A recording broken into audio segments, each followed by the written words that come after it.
Hi, authors. So today's topic actually comes from a request from the audience. Somebody asked me to do a video on how to make engaging dialogue.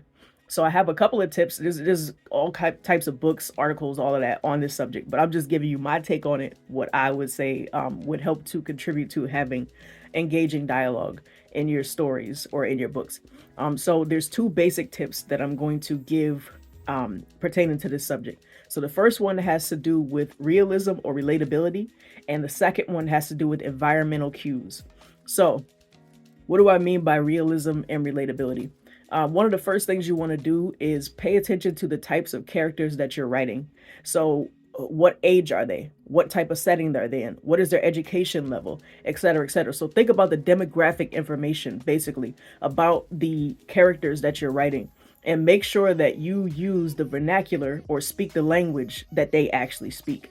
So that's the first thing. That's the biggest thing actually. Make sure that you're actually speaking a way that a person in that specific setting, in that specific age group, in that specific background, make sure you're speaking their language, you're speaking the way that they speak. Otherwise, if you cater your book toward a certain audience, what's going to happen is that audience might like your book, they might pick it up or whatever, and they might start reading it, but then they look at the dialogue and they're like, I would never say anything like that.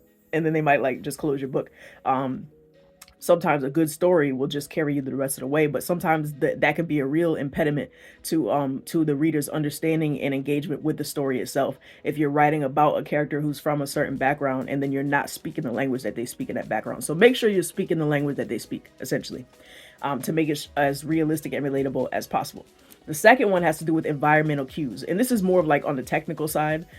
So environmental cues, what do I mean by that? The main thing with environmental cues is body language. So make sure that you incorporate body language with the dialogue. So it's nice to have that engaging dialogue, but we also got to know, okay, what is this person doing with their eyes? What are they doing with their, are they slouching? Are they sitting up straight?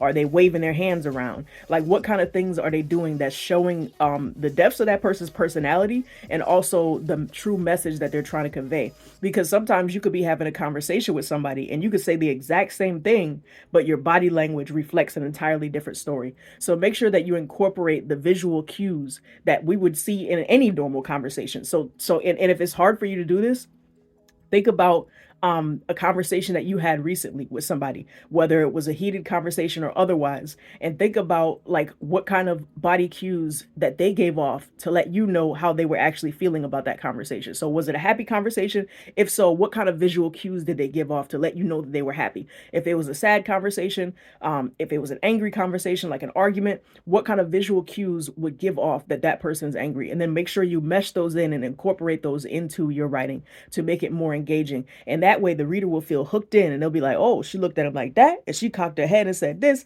So now you want to get with those things. So vernacular, get your vernacular right to make sure that it's realistic and relatable, and also get your environmental cues right, and make sure that it's tailored to that character, and it will show more about that character, and it will show more about the way how that character's message is trying to be conveyed. So hopefully this helped. Those were just two quick tips that I thought of on the top of my head. If you have any other tips or if you have any other questions that you would like for me to discuss, feel free to comment below. I'll talk to you later. Goodbye.